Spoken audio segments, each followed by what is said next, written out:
Setiap saat, setiap waktu, keringat basahi tubuh. Ini saat yang ku tunggu. Hari ini ku buktikan. Ku yakin aku kan menang. Hari ini kan dikenang. Semua doaku panjatkan, sejarahku persembahkan.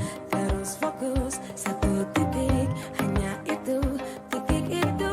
Tetap fokus, kita kejar, lampaui batas. Terus fokus, satu titik, hanya itu, titik itu.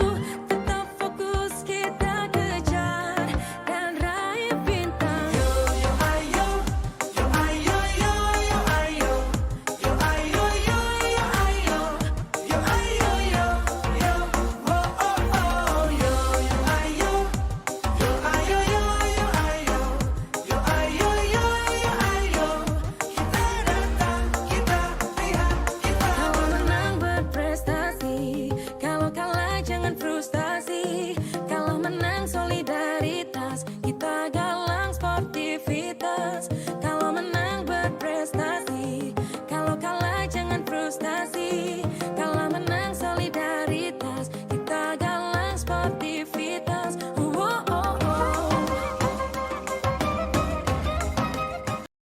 Satu.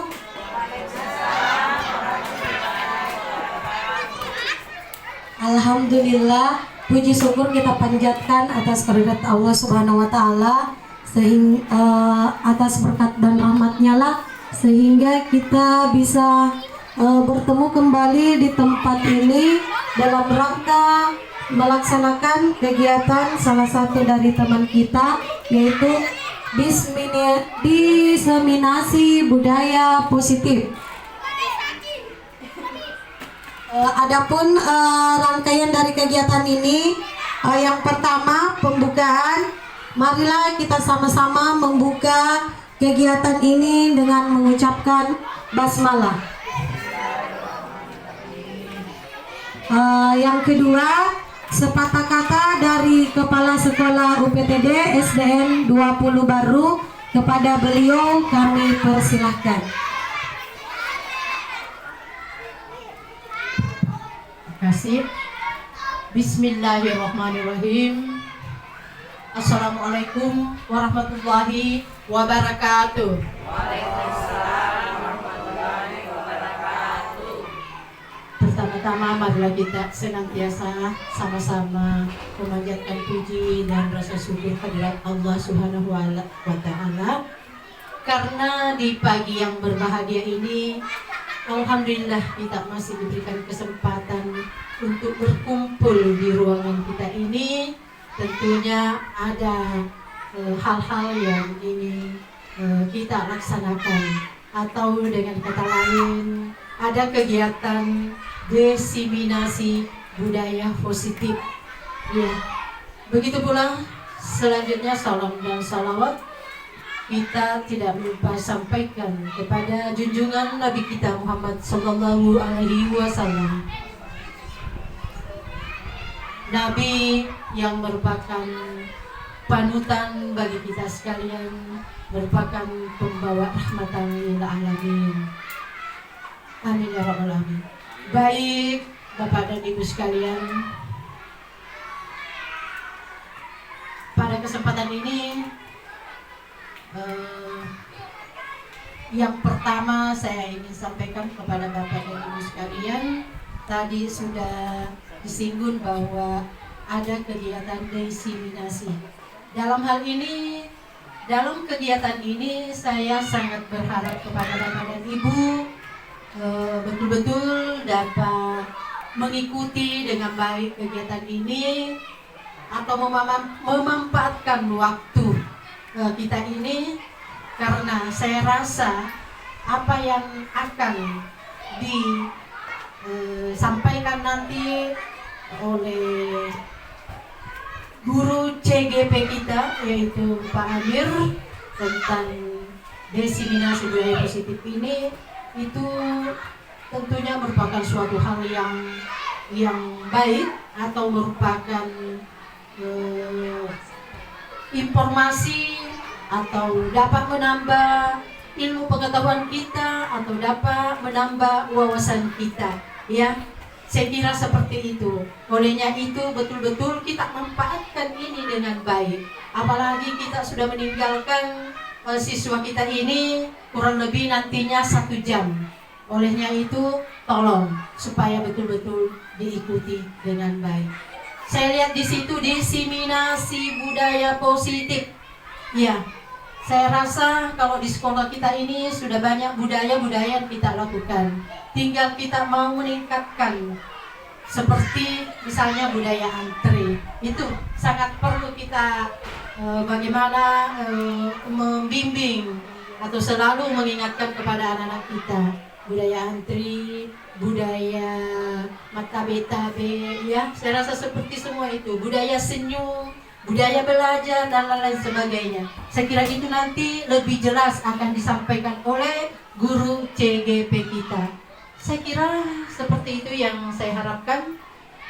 Karena waktunya ini hanya kurang lebih 1 jam, jadi barangkali pada kesempatan ini saya kembalikan kepada moderator untuk kegiatan selanjutnya. Saya akhiri dengan ucapan wassalamualaikum warahmatullahi wabarakatuh.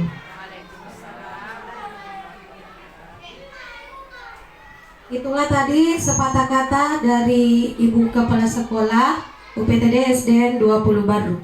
Selanjutnya kita memasuki kegiatan inti, yaitu pembahasan dari guru kita calon guru penggerak kepada Bapak Muhammad Amir SPD. Dengan ini kami persilahkan.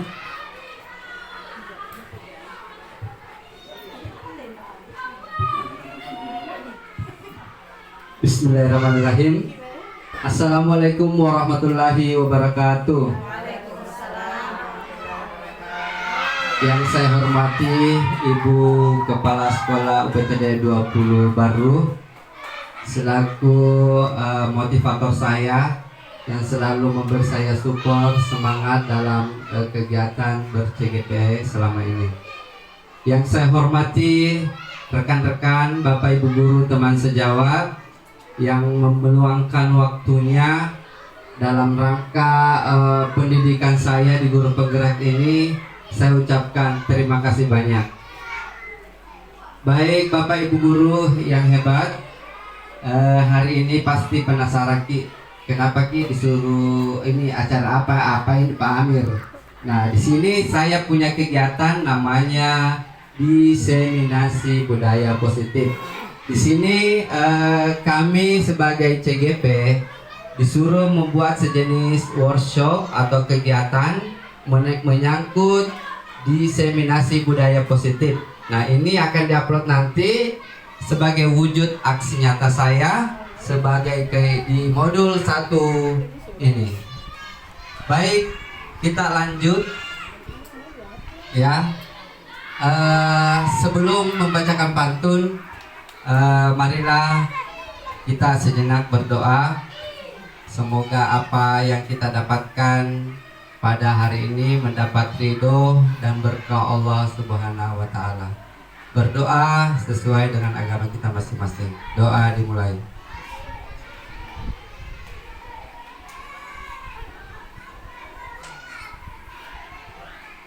Doa selesai.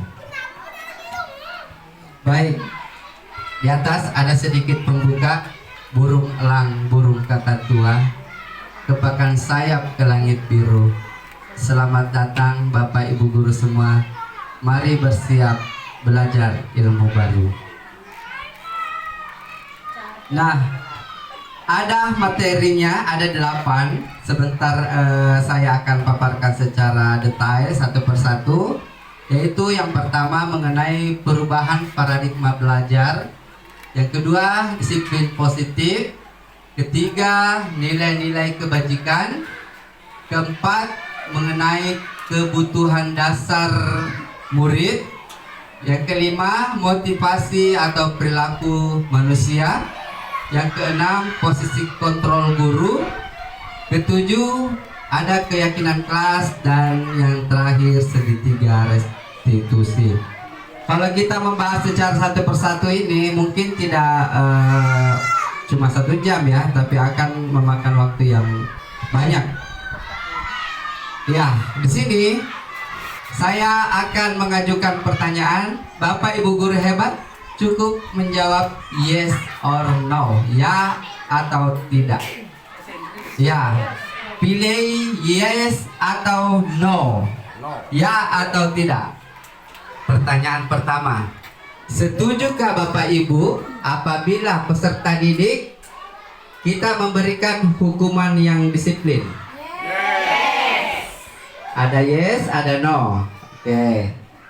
Yang kedua, setujukah Bapak Ibu guru hebat bahwa pemberian hukuman dengan hal positif seperti membaca dan membersihkan halaman sekolah dapat meningkatkan disiplin anak? Yes atau no itu. Ya, pertanyaan yang ketiga. Setujukah Bapak Ibu guru hebat bahwa memberi reward atau penghargaan kepada siswa itu dapat meningkatkan motivasi belajar anak? Oh yes. Ya, itu nanti kita akan secara detail bahas di kegiatan ini. Tapi ingat ya, pilihan tak harus kita ingat. Sebentar akan keterkaitan pertanyaan dengan materi. Pertanyaan terakhir, belum, yang keempat. Apakah seorang guru berperan atau berposisi sebagai teman kepada siswanya? Yes. Dan terakhir, apakah Bapak Ibu guru hebat memberikan solusi bila murid mengalami masalah? Ya, di sini saya tidak menuntut bahwa jawaban Ibu benar atau salah. Itu pendapat Ibu. Sebentar materi saya akan membahas. Oh, ternyata jawaban saya ini ya, persepsi saya ini seperti ini. Tidak selamanya yang kita anggap itu. Oh, ternyata pembelajaran saya seperti ini. Kita lanjut. Pembelajaran yang pertama mengenai pembelajaran paradigma baru. Nah, di sini Bu, Pak guru hebat, bahwa pembelajaran paradigma baru itu merupakan pembelajaran yang dirancang berdasarkan prinsip pembelajaran berdiferensiasi. Apakah Bapak Ibu guru sudah mendengar kata-kata pemantik ini? Berdiferensiasi. Iya, kasih baru berdiferensiasi. Maksud staf itu Bu. Iya. Sehingga para peserta didik belajar sesuai dengan kebutuhannya. Jadi Pak guru sesuai dengan kebutuhannya siswa. Jangan bilang diajar terus, dikasih masuk terus, padahal itu bukan kebutuhannya. Jadi kita mengajar sesuai saja dengan kebutuhannya siswa. Iya. Terus berdasarkan tahap perkembangan, semua teori psikologi modern mewujudkan profil pelajar Pancasila. Nah, di sini dalam pembelajaran paradigma baru ini, guru diibaratkan seorang petani yang memiliki peranan penting untuk menjadikan tanamannya tumbuh subur. Ya, jadi kita di sini Bu diibaratkan sebagai petani di dalam sekolah ini. Sekolah ini adalah sawahnya. Ya, murid adalah padihnya. Ya, guru akan memastikan tumbuh kembangnya anak. Berarti di sini tanah yang cocok untuk ditanami. Padi adalah siswa, sawah adalah sekolah, petani adalah guru. Tugas petani di sini bagaimana caranya supaya padi bisa tumbuh subur di lahan tersebut. Ya, bagaimana caranya sekolah kita bisa tumbuh budaya-budaya positif. Bagaimana sekolah kita bisa melahirkan peserta didik yang hebat. Bagaimana tadi di atas seorang petani, bagaimana caranya seorang petani itu bisa menghasilkan bibit-bibit unggul. Ya, bibit-bibit unggul itu muncul atau dihasilkan oleh petani itu tidak secara langsung, menemui beberapa tahapan seperti nikah amanah, engkau ulek-ulek naruh padewe atau kering itu padi, kurus. Itu semua tahapan-tahapan yang dilalui oleh petani untuk menghasilkan benih-benih unggul. Sama halnya di sekolah kita. Kita ingin mencetak generasi hebat, kita ingin mencetak generasi unggul, pasti yang kita pertama perbaiki adalah sekolah kita, lahan kita. Bagaimana sekolah kita untuk memunculkan budaya-budaya baru itu? Ya, sama halnya dengan bapak petani, pasti memberinya pupuk, merawatnya. Sama dengan masalah-masalah yang timbul di sekolah, hama-hama yang ada di sekolah. Si hambani anak murita, si jaguriani anak murita, itu adalah hama-hama. Bagaimana supaya nanti generasi kita itu bisa unggul, menghasilkan bibit-bibit unggul seperti petani ini. Ya, menurut Ki Hajar Dewantara, tugas petani hanya menuntun. Ya, menuntun tumbuh kembangnya padi. Jadi kita ini sebagai seorang guru, tugas tak di sini menuntun. Menuntun kita ajar anak murid tak, artinya mengajarkan yang hal-hal positif. Menjaga tanah tetap subur, membasmi hama sampai petani menghasilkan padi yang berkualitas. Sama halnya di lingkungan sekolah kita memiliki karakter yang sangat luar biasa banyaknya perbedaan. Sekolah harus memberikan nilai-nilai baik di lingkungan positif sekolah. Ya, itu semua berpengaruh ya untuk menghasilkan bibit-bibit unggul. Salah satu tanggung jawab guru adalah menciptakan suatu lingkungan yang positif, yang terdiri dari warga sekolah yang saling mendukung. Alhamdulillah, kalau di sekolah kita ini selalu saling support, saling belajar, saling belajar seperti inilah wadahnya. Terus saling bekerja sama. Kalau bekerja sama sudah tidak bisa diragukan lagi, karena terlihat di depan kita banyak piala, itu artinya adanya kerjasama di sekolah kita ini. Terus terciptanya kebiasaan-kebiasaan baik, ya. Dari kebiasaan-kebiasaan baik menjadi karakter-karakter yang baik di warga sekolah. Dari karakter menciptakanlah namanya budaya positif. Iya. Apa itu budaya positif? Budaya positif adalah nilai-nilai atau keyakinan-keyakinan atau kebiasaan-kebiasaan di sekolah. Jadi makanya kebudayaan. Lah isi padahal arti naruh biasa ngetak nih. Ya, kebiasaan di sekolah. Kebiasaan di sekolah itu itulah yang dibilang budaya-budaya positif yang berpihak pada murid. Ingat, yang berpihak pada murid, menuntun bukan menuntut. Jangan dituntut di anak tak macalan remak basah. Jangan dituntut bahwa kelas 1 harus seperti ini ya. Ingat, menuntun, diajak. Ya, dituntun anaknya menjadi pribadi yang kritis, penuh hormat dan tanggung jawab. Kebiasaan yang dimunculkan murid di dalamnya seperti ini. Bukan dari ininya. Misalnya contoh, kita tanya kepada murid kita. Ini kebiasaan peserta didik. Kita tanya, anak-anakku kalau ke sekolah itu sebenarnya karena faktor paksaankah atau faktor kemauankah atau kesadaran memang untuk ingin menuntut ilmu? Ya, itu semua harus kita tanamkan bahwa ke sekolah itu betul-betul untuk menuntut ilmu agar mencapai impian-impian yang diharapkan. Sama halnya seorang guru.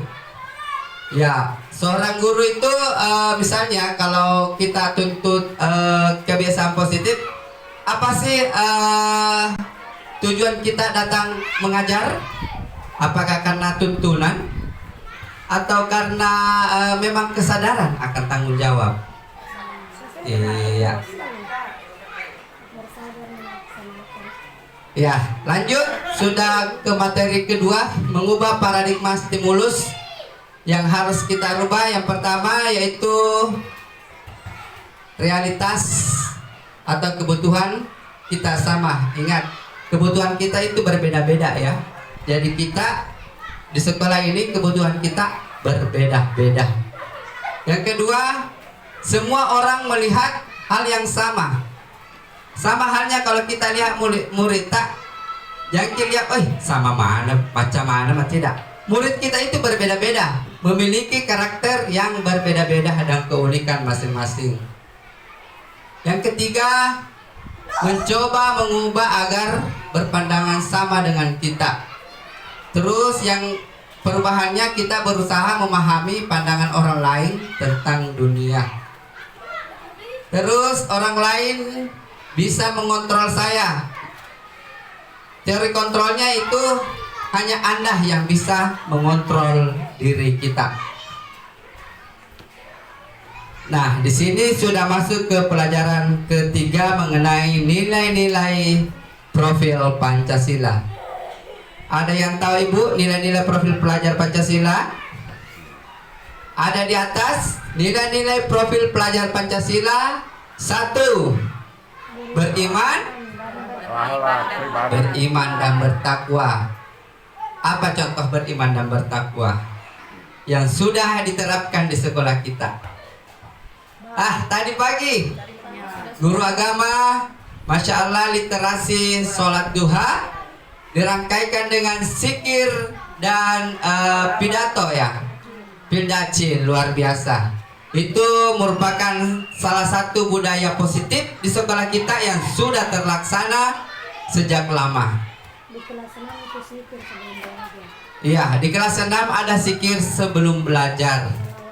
Salawat Nabi. Iya, itu semua harus kita terapkan, bukan cuma dalam satu kelas saja, tapi semua kelas kalau bisa kita terapkan.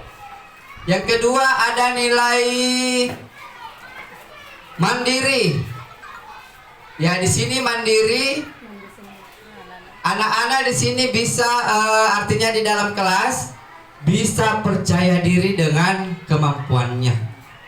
Jangan dianggap remeh murid tak bilang, artinya kalau bicara silakan dipersilahkan. Silakan dia bicara sesuai dengan apa yang diinginkan. Artinya kalau di saat ada kegiatan diskusi di dalam kelas, suruh Pak Guru anak-anak murid untuk angkat tangan, ya. Apapun jawabannya, 1 kata, 2 kata, silahkan. Iya, suruh angkat tangan, karena itu ada nilai tersendiri pada peserta didik. Itu bisa melatih kemandirian. Artinya mental seorang anak ini akan tumbuh dari situ.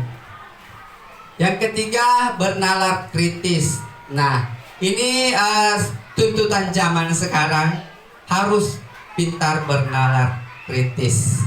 Siapapun itu, peserta didik dan semua warga sekolah diharapkan bernalar kritis. Artinya di sini berpikir dulu sebelum berucap, berpikir dulu sebelum melakukan sesuatu. Apakah hal yang saya lakukan berdampak baik sama orang, atau berdampak buruk sama orang, atau menyakitikah orang lain? Itu yang dimaksud bernalar kritis. Kalau dalam segi menalar soal di lingkungan sekolah, artinya di sini anak-anak bisa menelah apa maunya soal. Ya, misalnya 1 tambah 1 sama dengan 2, bisa ditulis DUA, bisa ditulis dengan angka. Iya. Terus yang keempat ada kreatif. Ya, ini kalau bisa peserta didik kita itu kita asal punya kreativitas. Itu kreativitas, saya rasa guru kelas luar biasa bisa mengapresiasi atau bisa mengeluarkan ide-ide yang bisa membuat anak-anak kita kreatif. Bisa menghasilkan sebuah karya, bisa menghasilkan sebuah kata-kata indah, atau karakternya dulu lah yang kita berbagi ke pendidik kita. Terus ada gotong royong. Kalau gotong royong di lingkungan UPTD 20 ini saya anggap luar biasa. Iya, karena sudah adanya bukti banyaknya prestasi yang sudah kita capai bersama. Yang terakhir, kebinekaan global. Jadi kita mengajar itu, Bapak Ibu guru hebat, harus mengajarkan juga kebinekaan global di sini. Artinya di sini mengenal dan menghargai budaya. Mengenal dan menghargai budaya. Ini terkait dengan P5 kita juga. Ya. Terus komunikasi dan interaksi antar budaya. Terus berkeadilan sosial. Di sini ada miskonsepsi tentang teori kontrol. Miskonsepsi tentang teori kontrol. Ya, ini salah sedikit ya, lain maknanya. Satu, ilusi guru mengontrol murid. Ilusi guru mengontrol murid. Ya. Terus yang kedua, ilusi bahwa semua penguatan positif efektif dan bermanfaat. Yang ketiga, ilusi bahwa kritik dan membuat rasa bersalah mampu menguatkan karakter. Dan yang terakhir, ilusi bahwa orang dewasa berhak memaksa. Ya, kita masuk ke materi keempat. Tak terasa. Disiplin positif. Disiplin positif di sini, Bu, bisa diperhatikan bahwa arti kata disiplin positif di sini, Bu, bisa diperhatikan bahwa arti kata disiplin artinya belajar. Bukan karena datang tepat waktu itu bilang disiplin, tidak. Disiplin di sini artinya kita belajar. Iya. Mengacu pada disiplin diri dan memiliki tanggung jawab apa yang dilakukan berdasarkan nilai-nilai yang diyakini. Disiplin positif.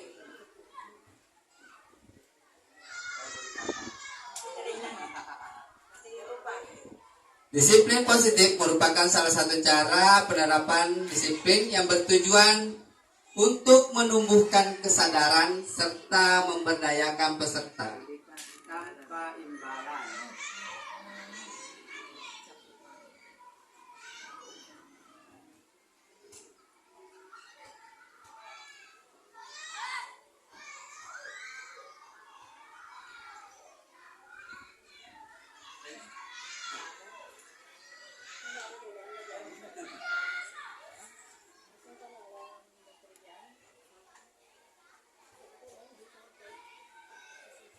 Oke, kita saja lanjut. Nilai-nilai kebajikan. Apa ada baterainya? Sebentar dulu, Pak. Ada baterainya? Pause dulu. Pause dulu. Enggak mau. Pause dulu. Pause saja. Sebentar.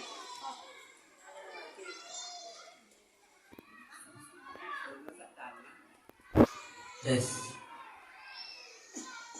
Ada kabel, salah miliki si kabel lain. Cocok.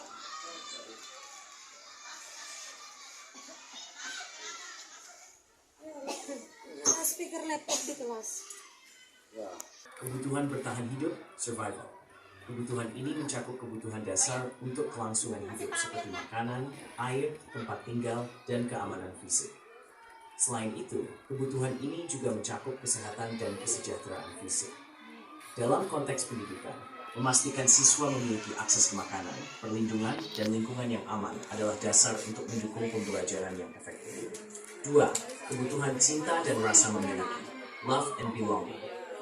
Manusia memiliki kebutuhan untuk merasa dicintai dan diterima dalam hubungan sosial.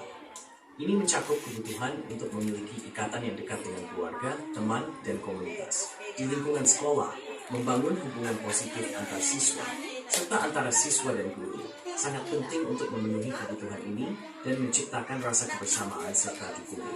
Di kebutuhan kekuatan, kebutuhan ini mencakup rasa harga diri, prestasi, pengakuan, dan rasa berkuasa atau pengaruh dalam kehidupan seseorang. Dalam pendidikan, memberikan siswa kesempatan untuk merasa kompeten, mengakui prestasi mereka, dan memberi mereka kesempatan untuk memimpin dan mengambil inisiatif, dapat memenuhi kebutuhan ini dan mendorong motivasi intrinsik.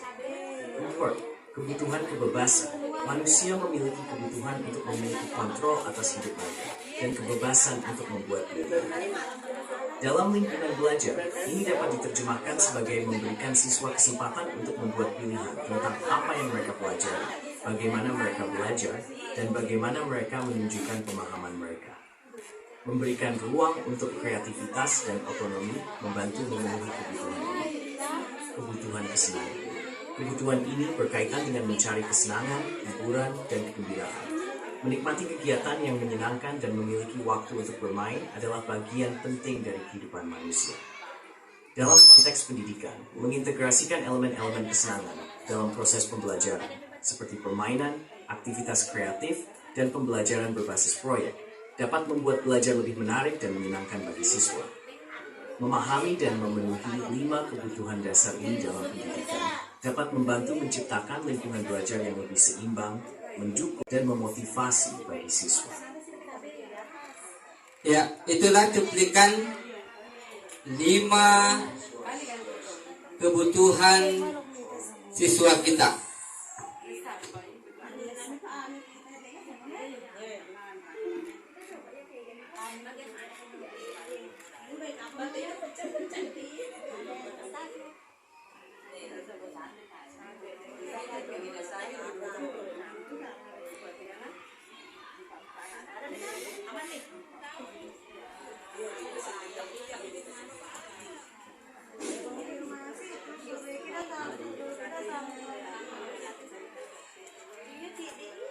Ya, di sini tadi sudah dijelaskan ada 5 kebutuhan dasar manusia.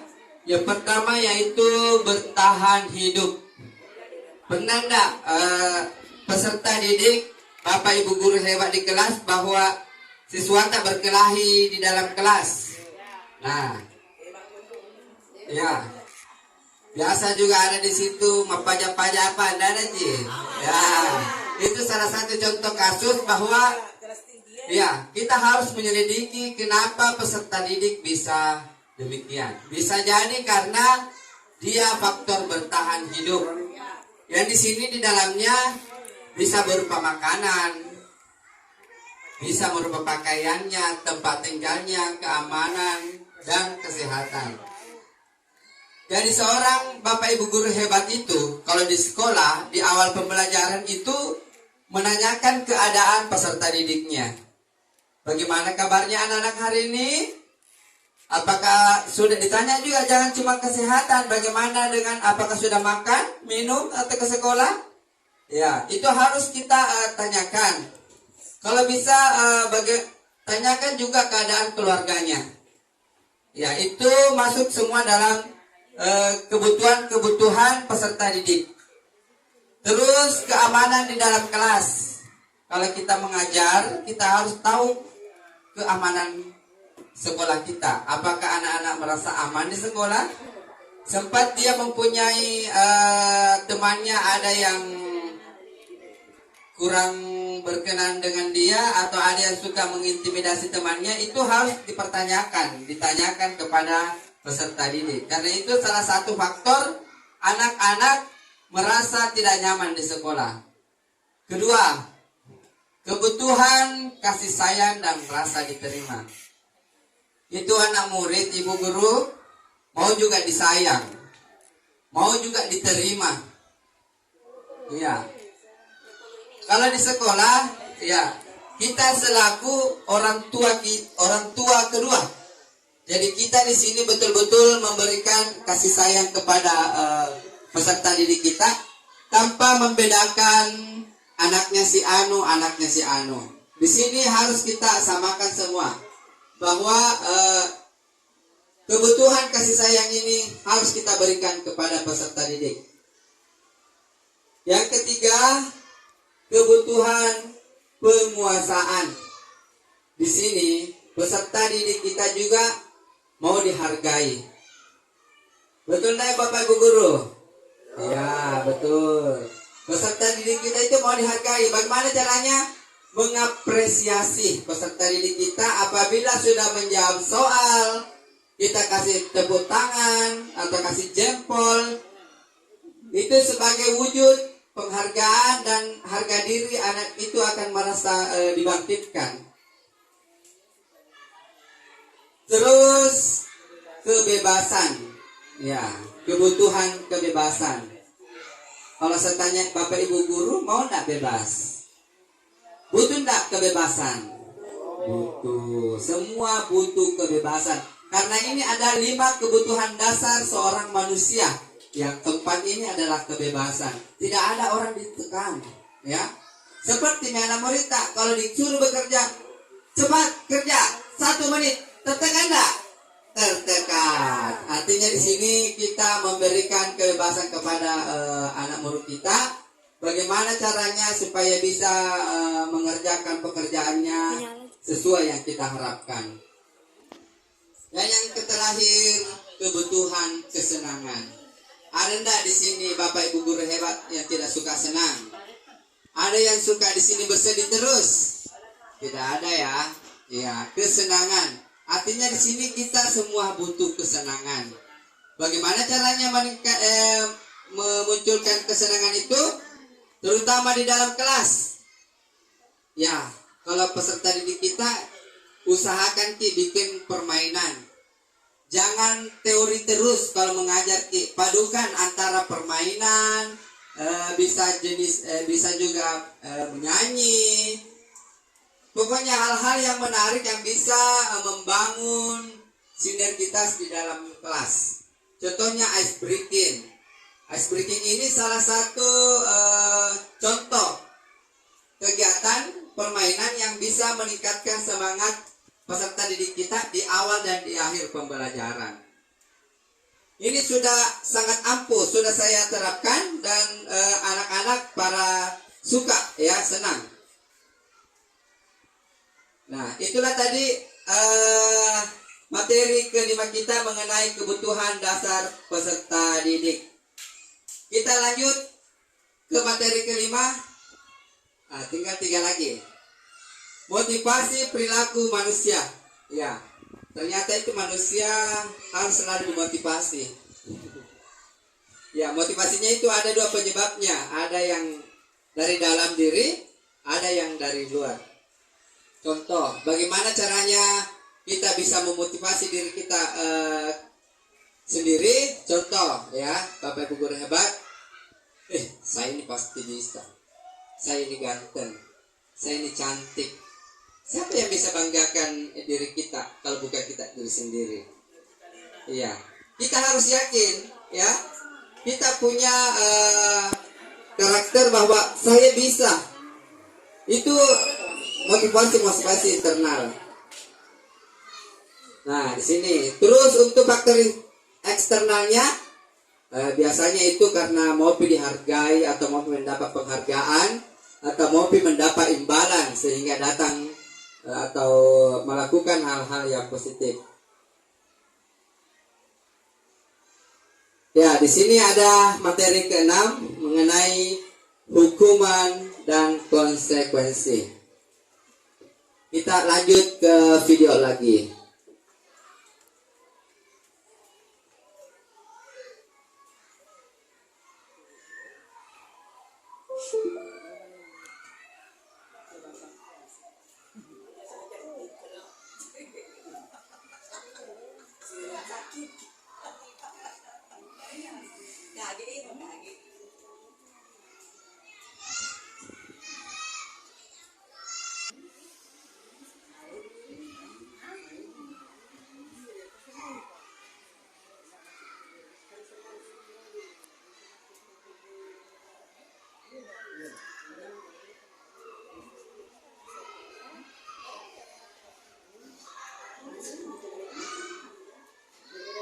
Ya, di sini Bapak Ibu Guru hebat, saya menginginkan jawaban dari Bapak Ibu. Apakah ini termasuk hukuman atau konsekuensi? Ya, ini sering kita dapatkan di lingkungan sekolah kita atau sementara dalam proses pembelajaran. Kita lihat di atas Ibu, kita fokus dulu. Kita mulai kuisnya. Iya. 1. Mencatat 100 kali dalam buku kalimat. Saya tidak akan mengulangi kesalahan saya lagi. Ini termasuk hukuman atau konsekuensi? Hukuman atau konsekuensi? Oke, Ibu menjawab hukuman. Kita lihat benar atau salah? Iya, ternyata ini hukumannya. Pertanyaan kedua, lari mengelilingi lapangan basket 2 putaran karena terlambat datang ke sekolah. Hukuman atau konsekuensi? Hukuman. Ya, kita lihat ya Bu. Hukuman. Kita lanjut soal ketiga. Murid diminta push up 15 kali karena tidak mengerjakan PR. Hukuman atau konsekuensi Bu? Hukuman ya. Kita lihat. Ternyata benar, luar biasa. Soal keempat, menggantikan kertas tugas teman yang telah dicoret-coret.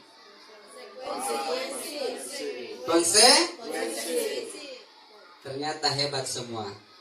Lanjut. Soal kelima, membersihkan tumpahan air di meja tulis karena tersenggol pada saat belajar. Konsekuensi. Betul atau salah? Ternyata betul. 2 lagi. Berjemur di lapangan karena mengobrol di kelas. Kita lihat. Soal terakhir. Berdiri di depan kelas sambil mengangkat 1 kaki. Hukuman atau konsekuensi? Kita lihat.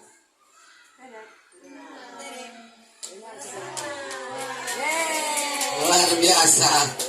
Ternyata UPTD 20 baru ini gurunya hebat dan cerdas.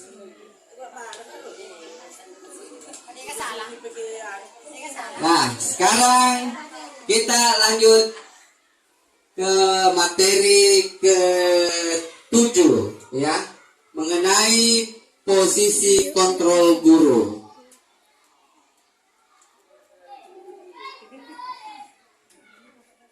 Posisi kontrol guru. Ya, ingat posisi kontrol guru. Ada 5 karakter yang Bapak Ibu guru hebat yang dimiliki. Yang pertama, teori penghukum. Ada di sini ibu guru yang suka menghukum. CD dihukum. Ya, ciri-cirinya teori penghukum ini adalah 1. Bersuara keras. Suka menghardik. Iya. Ya, teori penghukum ini ciri-cirinya berbicara nada tinggi, suka menghardik, mencaci maki. Nah, ini tidak cocok untuk kita berikan kepada peserta didik. Mengapa? Karena peserta didik akan terus mengulangi, akan terus melakukan perbuatannya dan merasa dendam kepada kita.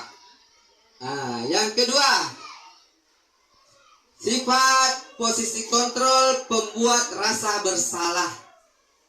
Ada enggak di sini ibu guru yang suka artinya kalau terlambat anak muridnya, dia suka kasih menangis anaknya dengan kata-kata yang lembut, kata-kata yang menyentuh hatinya. Ya. Ya. Ya. Dampak negatif dari posisi kontrol ini yang merasa bersalah ini, peserta didik kita akan merasa rendah diri dan merasa gagal dan tidak dihargai. Ya, yang ketiga, posisi sebagai teman. Apakah di sini ada seorang guru yang memposisikan diri sebagai teman? Ya, kalau ada masalah,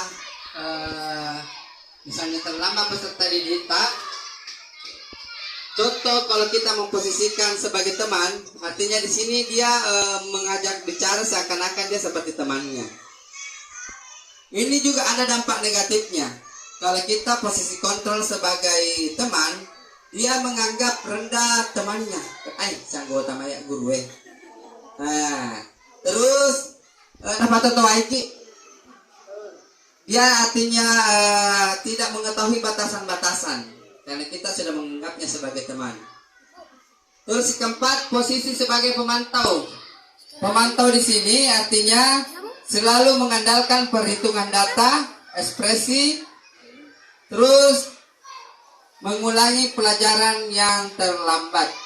Di sini dampak negatifnya menitik beratkan dampak pada diri sendiri, terus mendapatkan hadiah untuk mendapatkan hukuman. Nah, yang terakhir posisi sebagai manajer.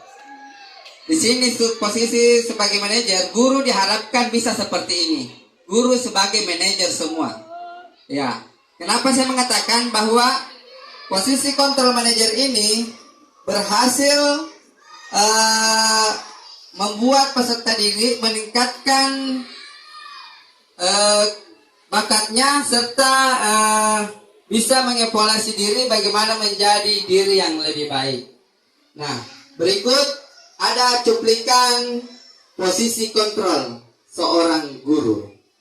Kita lihat apakah saya termasuk posisi kontrol di mana, kita lihat ya. Silakan Bapak Ibu guru melihat dirinya sendiri dengan membandingkan video posisi kontrol.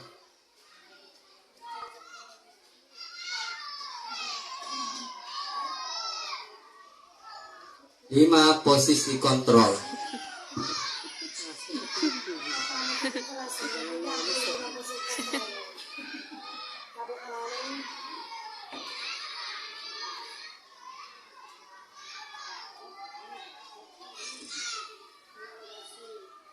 Iya. Dirinya. Pada video kali ini, kita akan membahas tentang 5 posisi kontrol yang dikembangkan oleh Diane Gosson dan contoh penerapannya. Ya, kita lihat Bu, kita simak apakah Bapak Ibu guru berada di posisi ini. Yang pertama, 5 posisi kontrol itu adalah 1. Posisi penghukum, 2. Posisi pembuat merasa bersalah, 3. Posisi teman, 4. Posisi pemantau atau monitor, dan 5. Posisi manajer. Untuk lebih memahami kelima posisi tersebut, mari kita saksikan kasus Naren yang terlambat hadir 20 menit di sekolah dan melihat bagaimana kelima posisi kontrol dalam menghadapi masalah tersebut. Ya, kita lihat kasus yang pertama. Guru yang suka menghukum.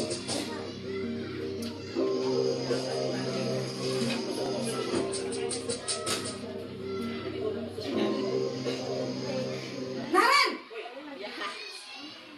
Sini kamu! Selamat pagi, Bu. Selalu terlambat. Kamu deh, pasti terlambat. Maaf, Bu. Saya Apa coba? Terlambat ya sih. Alasan kamu apa lagi? Terlambat Kapan sih kamu tidak terlambat? Malas sekali ya kamu jadi anak. saya Dasar pemalas. Gak kapok-kapok sih kamu. Sudah berapa kali terlambat? Sana, kamu keliling lapangan basket 2 kali. kenapa saya harus keliling lapangan basket, Bu? Kenapa? Kamu mau lawan ibu? Berani-beraninya jawab. Sudah terlambat, masih berani jawab pula. Sekarang, keliling lapangan basket 5 kali sekalian. Biar kapok. Cepat. Pergi sana ke lapangan basket. Posisi penghukum biasanya berbicara dengan nada tinggi, menghardik, menunjuk-nunjuk, menyakiti, dan menyindir. Hukuman bisa berupa fisik maupun psikis. Tidak ada di sini ya, seperti ini. Ibu dan bapak guru hebat. Dampak yang terjadi pada murid ketika guru berada pada posisi penghukum adalah murid cenderung akan memberontak, bahkan menyimpan dendam. Iya. Kita lanjut cuplikan yang kedua. Iya.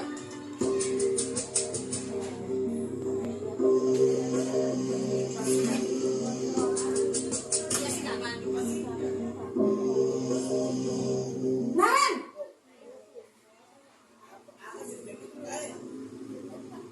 Selamat pagi, Bu. Naren, kamu kenapa terlambat lagi, nak? Ya Tuhan, Naren, kamu senang ya bikin ibu susah ya? Kalau kamu terlambat lagi, nanti ibu yang ditegur bapak kepala sekolah, nak.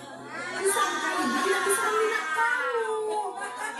Duh, gimana ini? Normal ya. Maaf, Bu. Duh, Gusti Naren, kamu suka ya kalau ibu ditegur bapak kepala sekolah? Nanti bu guru masuk di ruangan ke sekarang ibu harus tulis apa ini di buku absen? Ini kamu sudah sering terlambat loh. Ibu harus apa coba? Maaf, Bu. Maaf sekali. Ya sudah, lain kali jangan bikin ibu susah lagi ya nak ya. Ibu tidak akan kuat lagi kalau kamu begini terus. Bisa jantungan kalau ibu tegur bapak kepala sekolah. Sana cepat ke kelas. Maaf ya, Bu.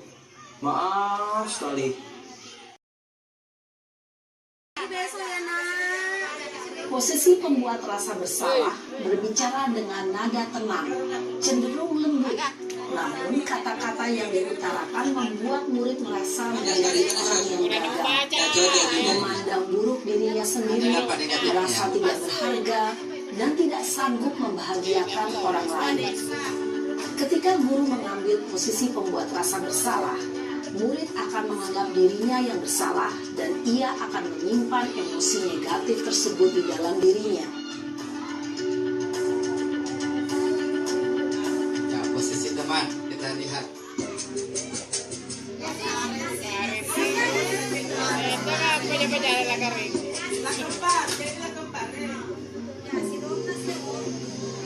Naren,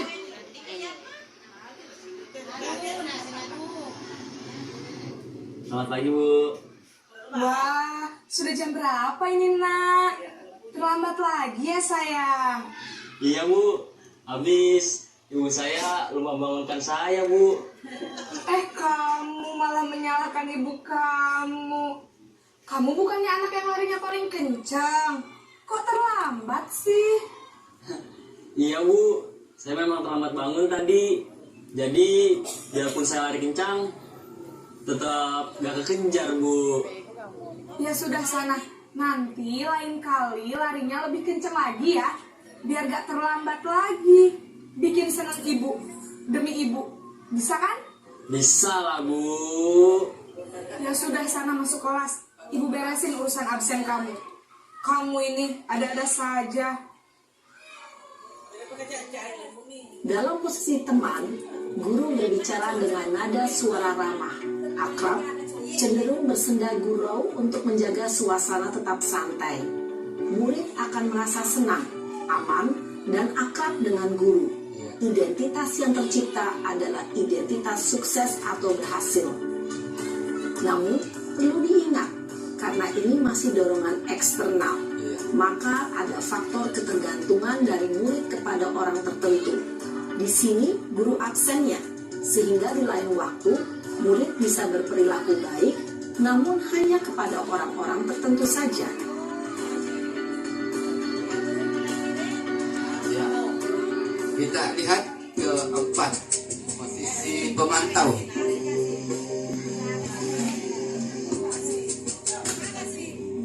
Posisi keempat pemantau. Naren!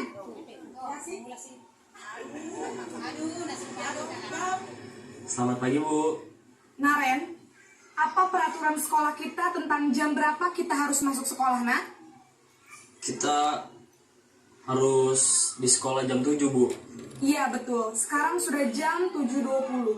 Naren sudah tahu konsekuensinya jika terlambat hadir. Paham, Bu. Saya harus tinggal kelas pas jam istirahat selama 20 menit. Iya benar, konsekuensinya demikian. Jadi nanti jam 9.30 pas istirahat, kamu harus tinggal di kelas, kerjakan tugas tambahan untuk ketertinggalan kamu, ya? Baik, Bu. Posisi pemantau mengandalkan penghitungan atau data untuk mengontrol murid. Guru mengarahkan murid berdasarkan peraturan dan konsekuensi. Seorang pemantau menunjukkan bahasa tubuh dan ekspresi wajah yang datar dan cenderung formal.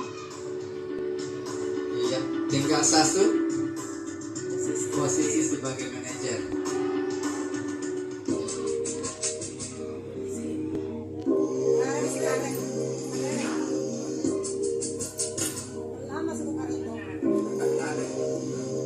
Naren!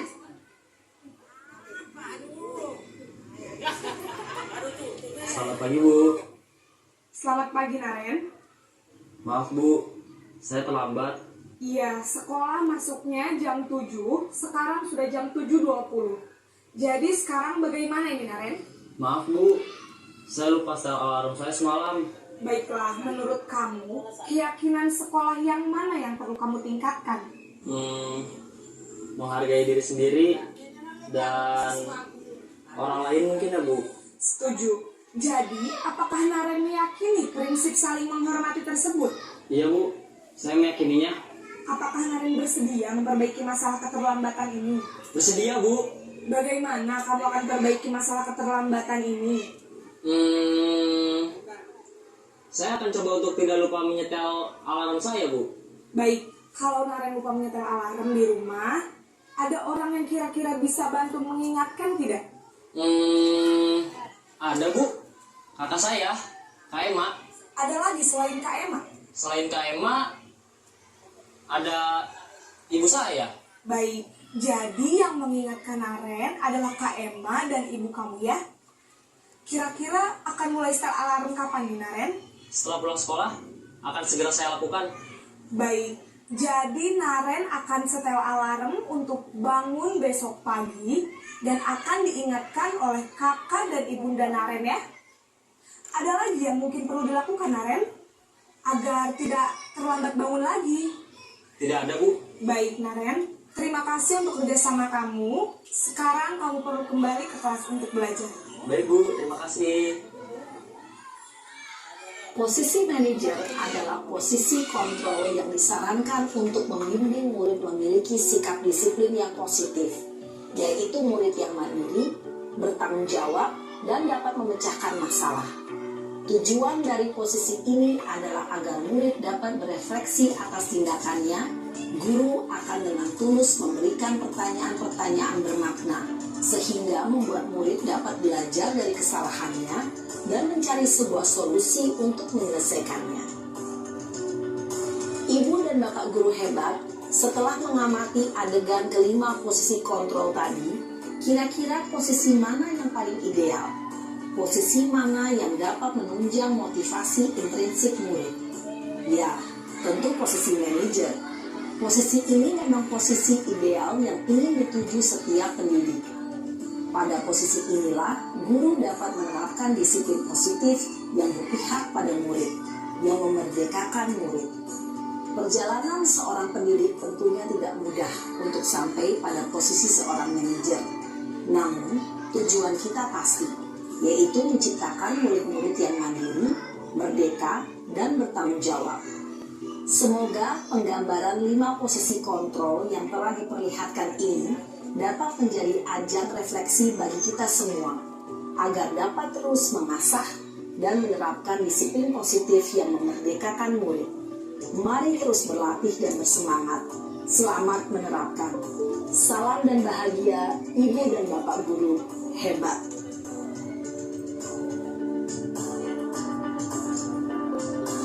Ya, itulah mengenai posisi kontrol materi kita yang ke-7. Sekarang yang terakhir mengenai segitiga restitusi.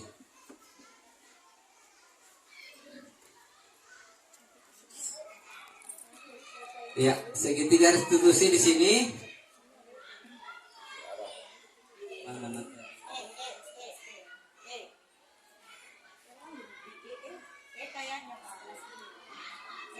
Ya.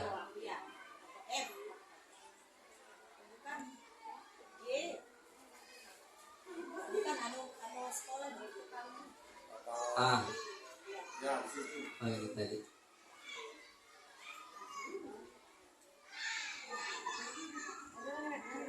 Ya, di sini materi terakhir mengenai segitiga restitusi.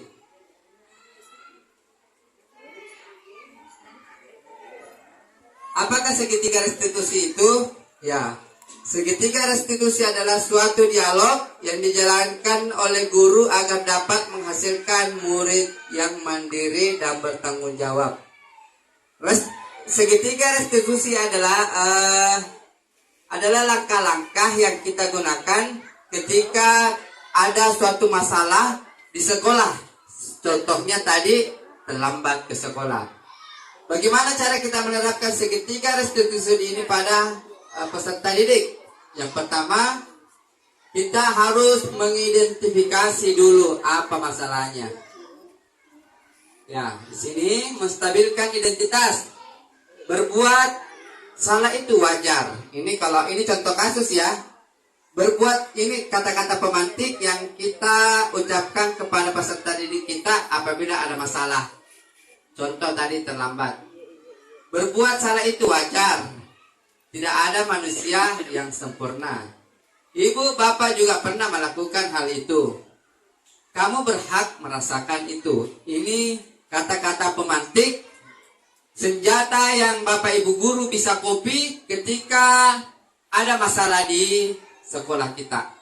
Ya, kata-kata pertama itu menstabilkan identitas. Terus langkah kedua yaitu memvalidasi tindakan yang salah. Kata-katanya seperti ini. Kamu pasti punya alasan mengapa kamu melakukan hal itu. Padahal kamu bisa melakukan hal yang lebih buruk dari ini ya. Kamu patut bangga karena telah melindungi sesuatu yang penting buatmu. Kamu melakukannya karena mempertahankan sesuatu yang penting bagimu. Terus yang ketiga yaitu menanyakan keyakinannya. Apa keyakinan kelas kita? Ya, ini semua kalimat-kalimat pemantiknya dalam segitiga restitusi. Nah, di sini saya sudah mencoba kemarin melakukan segitiga restitusi dan akan saya perlihatkan kepada Bapak Ibu guru contoh segitiga restitusi.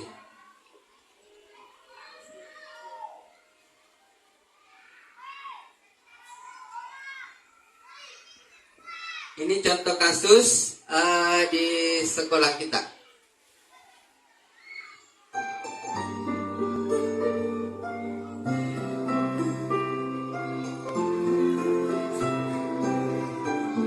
Ini pasti di laptop saya.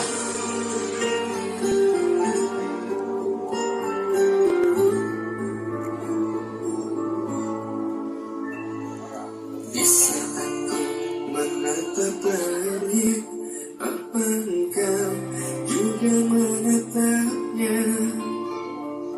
Cobalah kau pejamkan mata, gerimis jatuh bagai air mata. Salah satu kegiatan yang dilakukan. Dirimu bisa menunggu, besar harapanku ingin bertemu. Sumpah mati diriku Ya, sudah ada kasus pertama.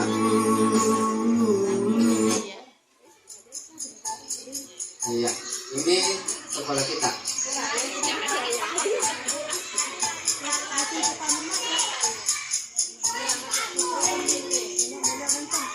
Ini olahraganya.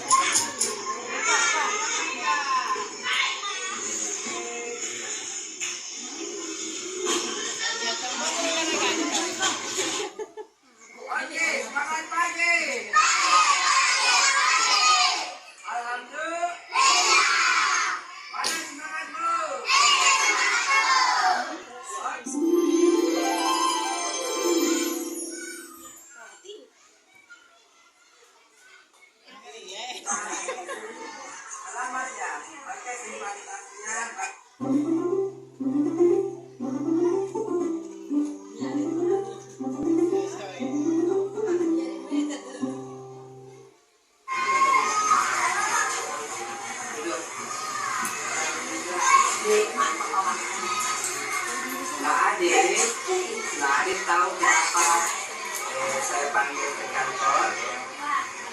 Kenapa, Pak? Terlambat ke sekolah.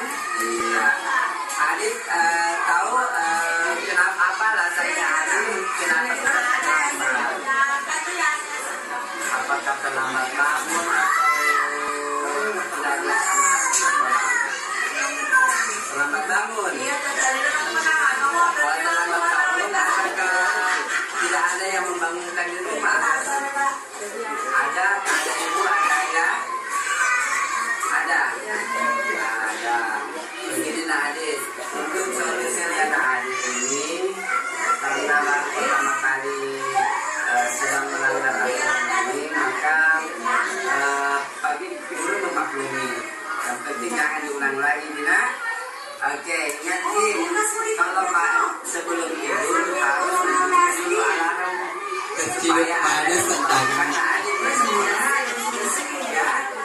Terus yang kedua, tanyakan ke ibu untuk membangunkan lebih awal supaya Adit tidak terlambat ke sekolah. Bagaimana Adit? Mau dilaksanakan dan berjanji tidak akan mengulangi lagi. Oke, terima kasih nak atas pengertian.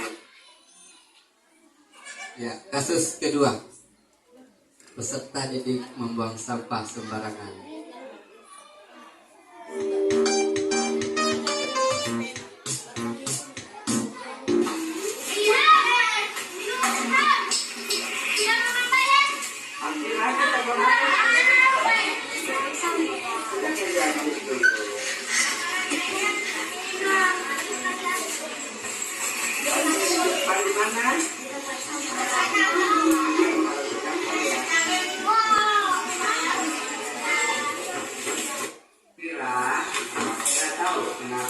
Panggil apa alasannya? Apakah membuang sampah sembarangan itu merupakan perbuatan yang baik? Ya, baik Pak Fira. Perbuatan membuang sampah itu memang terkadang kita tidak sadar untuk membuang sembarangan. Pak Guru juga pernah hilaf untuk melakukan itu, membuang sampah sembarangan. Tapi Pak Guru alhamdulillah tersadar bahwa perbuatan itu merupakan tidak mencerminkan keyakinan saya di dalam diri saya. Apakah Nahma Fira mempunyai keyakinan kelas? Masih diingat? Apa itu? Tidak boleh membuang sampah sembarangan. Tidak boleh membuang sampah sembarangan. Apakah tadi itu sudah mencerminkan dari keyakinan Nahma Fira? Tidak. Jadi apa yang harus Nahma Fira lakukan sekarang? Berjanji tidak akan membuang sampah sembarangan lagi. Baik Nahma Fira, karena Nahma Fira sudah menyadari kesalahannya dan tidak akan mengulanginya, maka Bapak Guru mengucapkan terima kasih atas kesediaannya. Dan di sini Pak Guru tidak mencari kesalahan Nahma Fira ya, tapi di sini Pak Guru mau mencari solusinya. Bagaimana Nahma Fira tidak membuang sampah sembarangan lagi. Karena Nahma Fira sudah menyadari dan kita sudah menemukan solusinya bahwa itu bertentangan dengan keyakinan di dalam kelasnya dan tidak akan mengulanginya. Baik Nahma Fira, terima kasih karena sudah membantu dan sudah melakukan, tidak akan melakukan membuang sampah sembarangan. Oke, terima kasih Nak.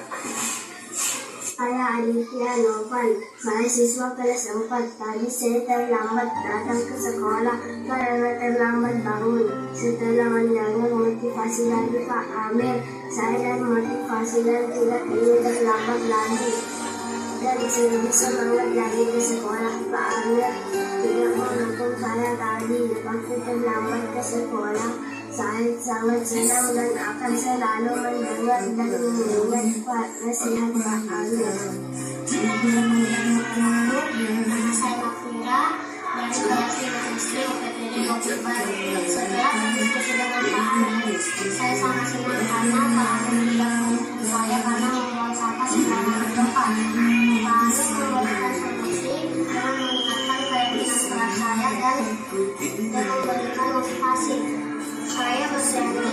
aku menangis kecelakaan. Assalamualaikum warahmatullahi wabarakatuh. Aku coba merayu Tuhanku, berdoa.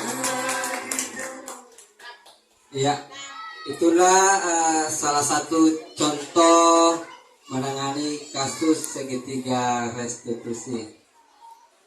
Iya. Tidak terasa ternyata kita sudah sampai di kegiatan penghujung kita. Sebelum berpamit ada sedikit pantun. Pergi ke hulu melewati rawa, singgah di sawah bertemu sahabat. Sekian dulu dari saya. Semoga berkah dan bermanfaat. Ya, masih ada satu. Belok ke kiri, rumah Bu Suhartini. Ambil sepatu, diberikan pada tamu. Kami akhiri sampai di sini. Lain waktu kita kembali bertemu. Oke, sekian dan terima kasih. Saya ucapkan Bapak Ibu guru hebat, terima kasih atas kesempatan dan meluangkan waktunya. Sekian, assalamualaikum warahmatullahi wabarakatuh. Iya. Kita calon guru penggerak Bapak Guru Muhammad Amir, dengan berakhirnya materi yang telah disampaikan oleh teman kita, berakhir pula kegiatan pada hari ini. Mari kita sama menutup dengan mengucapkan hamdalah. Alhamdulillahirabbil alamin. Billahi taufiq wal hidayah. Wassalamualaikum warahmatullahi wabarakatuh.